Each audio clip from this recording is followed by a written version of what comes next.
In this interview, Robert, the Vice President of Water in Asia at AECOM, discusses key trends and innovations in water infrastructure within the APAC region, emphasizing the growing focus on sustainable solutions in densely populated cities. He highlighted the impacts of climate change, such as rising sea levels and increased rainfall intensity, prompting the development of robust water systems that prioritize reuse, energy efficiency, and net zero carbon goals. Specific projects like the Deep Tunnel Sewerage System in Singapore, showcasing AECOM's commitment to climate resilience and international collaboration. Looking ahead, Robert shares his hopes to transfer knowledge from developed to developing regions in Asia.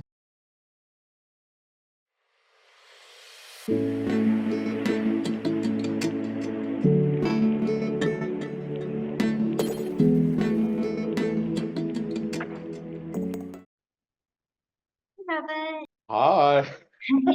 So, Robert, thank you for doing this with us at Water and Wastewater Asia. So, before we start, perhaps you can introduce yourself to our audience as the Vice President of Water in Asia for AECOM. Wow, I think you have already tell the audience that this is my official title, but I mean, in reality, what does it mean? I am the Asia Water Lead for AECOM, so I have been working in AECOM since 1990s. I mean, it was some 30 years ago when I started to work in AECOM as a young graduate engineer, and then I have been in this industry for the water itself in the past more than 25 years already. So I'm based in Hong Kong. I took up this role as an Asia Water Lead some 2.5 years ago and start to work around Asia. I just mentioned that I have been traveling to Singapore, Malaysia, Taiwan, and mainland China in the last 2 years already. So my major role is to help developing the business for AECOM in these different cities within Asia. Thank you, Robert. So we'll kickstart with our first question, which is, what is your take on the current developing trends of water infrastructure in the APAC region? I think just 1 year we can see so much changes, and perhaps you can tell us a bit more about the trends that you see. Well, I just mentioned I have been traveling in the last 2 years. I have seen a common trend, just one common trend in Asia, because Asia is a growth engine for the whole world.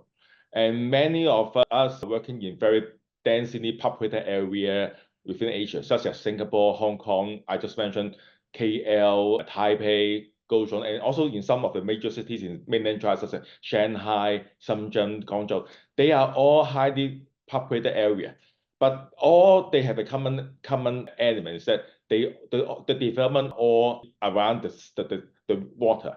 I mean, around the water river or just next to the sea. So water is one of the major elements in the city and in the development of the cities. So for most of the governments, they see that water is a part of their overall plan, but on the other hand, they note it as also one of the risks that they have to face in the next future, particularly due to climate change, because of the water level rise and the rainfall intensity all over the world. I mean, when I talk about increase in rainfall intensity, not on the occurrence, but also on the extent. We are facing bigger and bigger and more heavy storm all over the world, particularly also in Asian cities, and they occur more frequent than what we expect more than what we expect in the past. So this is a major trend in most of the Asian cities to note into the effects of the climate change, and as well as to develop a more robust, more reliable, more secure water infrastructure, so as to help the city to grow. That may include water reuse, more energy efficient water infrastructures, as well as carbon net zero development for the whole cities. I think these are the major trends in most of those cities that I have visited and I have worked in the last 2.5 years. Yeah, absolutely right. I think we all experience the rainfalls. I mean, just in Singapore, there's so much rain, and we can see there's flooding, and PUB is trying to address the whole issue.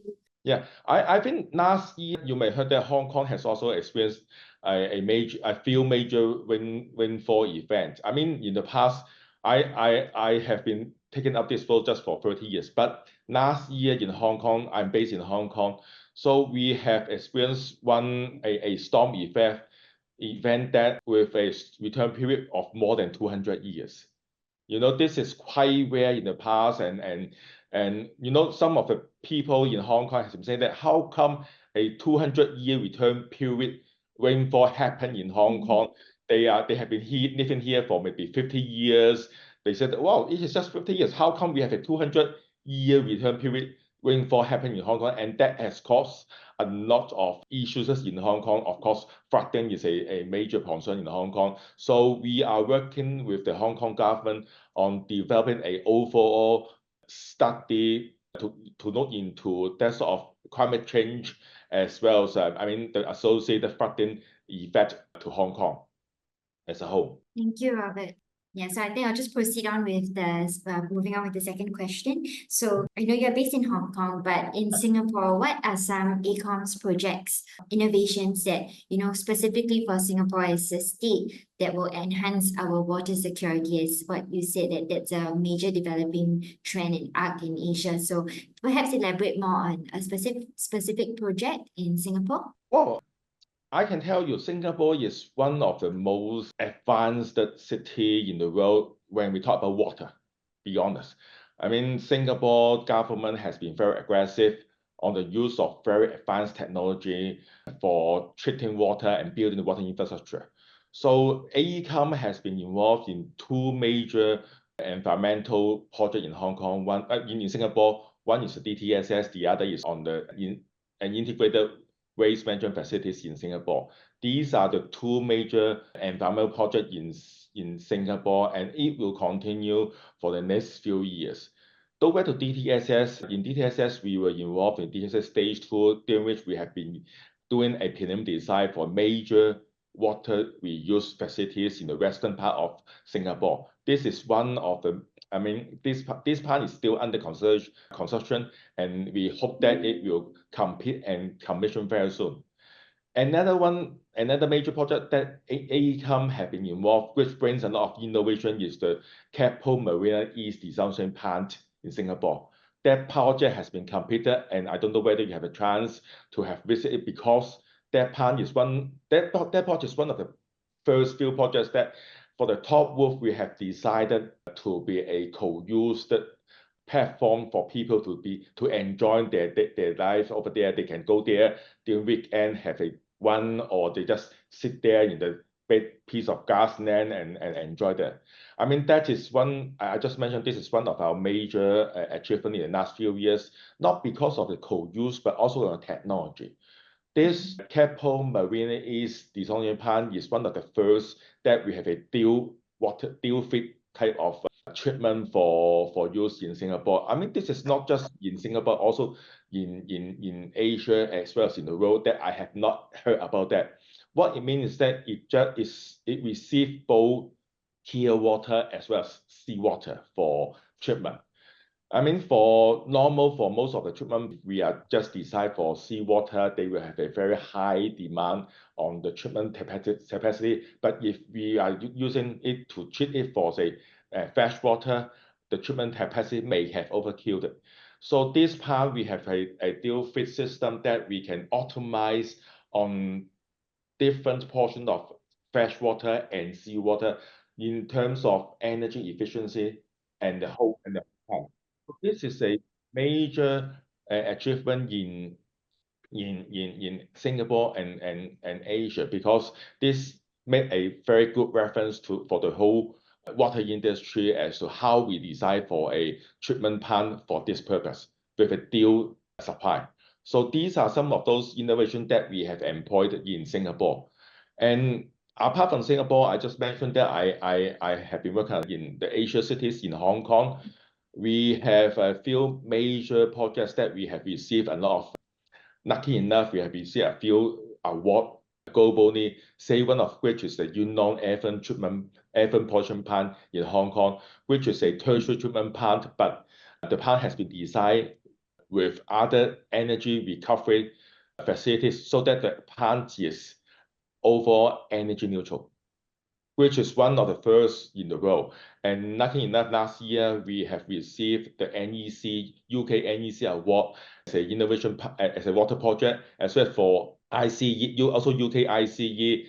We have also received the Emma Hamby Award for this project, which is exactly to appreciate the innovation approach that we adopt for this project. Fantastic news. I think we'd love to know more about these. So you talk about the lessons, Singapore is a leading example for the water industry. So I was just thinking, as an expert in Asia, do you look at other regions or other countries where we can learn more lessons about water resilience? Oh, of course. I think Singapore, I just mentioned that it is very advanced in those treatment, particularly for those used water treatment technologies. On climate resilience, I think Singapore is starting on that, as well as other Asian cities like Hong Kong and mainland China. And AECOM has been working with the US in New York City to develop their overall climate resilience study plan for the development of New York City. This is a very good project reference for Singapore because they have, New York has also experienced some lesson learned in the past few years due to the climate change effect. So AECOM has been helping the New York City government to develop a few, we call it a immediate action plan for the New York City government to help them to mitigate the flood risk. So these are very useful lessons that we have learned with the New York City government. And Hong Kong itself also, I just mentioned that last year we have a very severe, a very heavy and strong rainfall event in Hong Kong that has caused a lot of damages in Hong Kong. They are also very, very relevant to Singapore because Singapore, the overall urban setting is quite similar to Hong Kong. So AECOM as a global infrastructure service provider, we will tap in all our global experts to work with the Singapore government in order to help to work together with Singapore government to develop and to derive the best overall plan for Singapore. So this is how AECOM will work, not just for Singapore, but also for other cities, countries.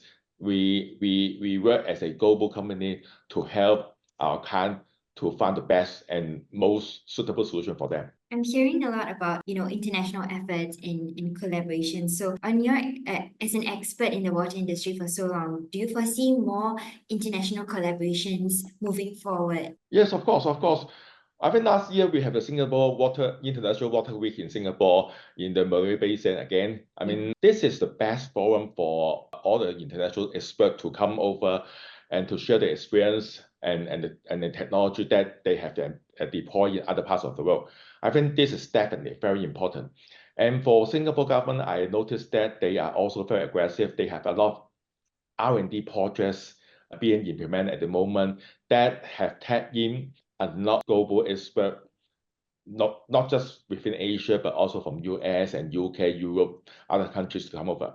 For us as a global service provider, AECOM, we also have, for example, for climate change, we have established a task force within our company to help different clients to work on how they can work for the climate change. So I think this is definitely a must for Singapore government to have for us to help the government with all the global experts. We just discussed that our global water business line, Beverly Stilson, was here last year to attend the Singapore International Water Week. But actually, this is not just her. Our president, Tony, was also there. And also most of our water leaders, including also our wastewater treatment expert and digital expert were here to share experience with the Singapore government, particularly for PUB, the global experience on this part of the water infrastructure. Okay, looking forward to updates on that. So I think we're moving on to the last few questions already. So you mentioned some of the innovative solutions that is currently being implemented. But for you, what do you think is the most innovative one this year that AECOM has completed in Asia? Okay. I think I just mentioned about for for our Hong Kong projects for Yunnan Pollution Plant. I think this is one of the most innovative solutions that we have completed recently in Asia. That one I have mentioned, this is a medium size of used water treatment plant in Asia. The use, I mean, on that plant, that is quite unique in the sense that we cover most of the energy that we put in. And then we also try to recycle the energy. Say, for example, we have the facilities to we use those treated effluent to be as a coolant for those machinery. So this is quite unique. And when we present this case, the case to other colleagues in US or UK, I mean, most of people have been saying that, well, this is not something very new, but this is something that they have not think about before. I think for most of those water engineers in the past, I think they know that there has been a lot of resources such as water energy or even some of the nutrients that can be reused, but we haven't think about how we can really systematically to recover it. So I think for upcoming, not just for Singapore or for Asia, I mean, as a whole for AECOM, we cannot just as business as usual. We have to think outside the box.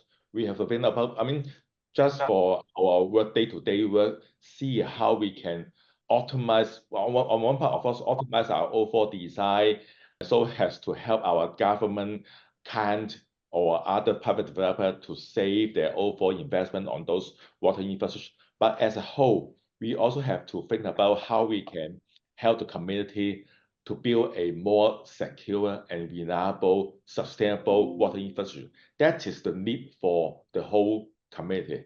By, I just mentioned, recover more energy. Carbon, I think this is also our next target. Although at the moment I can see that this is not an easy task. This is really a very difficult task for water infrastructure, but we see the way forward.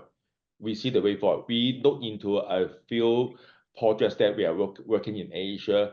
We have developed our step one by one as to how we can develop that as a carbon net zero plant in the process. I hope it can be done in the next few years. Thank you for sharing your hope, Robert. I think you've summarized it really, really nicely for our audience. And also maybe just perhaps to wrap it up, you talked about hope and you're actually quite hopeful and optimistic. I mean, climate change is unpredictable and it's frequent as ever. So to end it off, what do you think, what should the water industry do and reinvigorate itself for the next year and the next few years ahead? Well, climate change, I think for some of those developed countries, say Singapore, Hong Kong, even KL, we are lucky enough that we are living in these developed countries that no matter it is the government or the private developer, we have looked into it.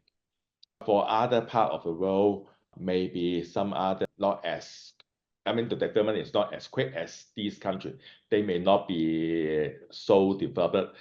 I think my personal hope is that we can make use of our own professional knowledge to help other places like that. For example, Indonesia, for example, Vietnam. These are the places that they are still suffering from those climate change. I mean, the flooding, every year we heard about that. Although, I mean, those news become common to have flooding in some of these places. But I think as a water professional, we should use our professional knowledge to help others, to help the community. So this is my personal hope in the next few years as to how we can leverage our power, our knowledge in these developed countries and help others.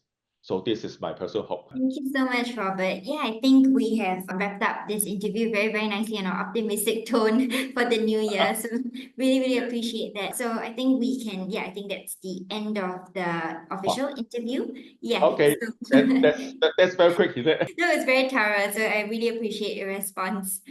Okay, that's good. Thank you. Thank you.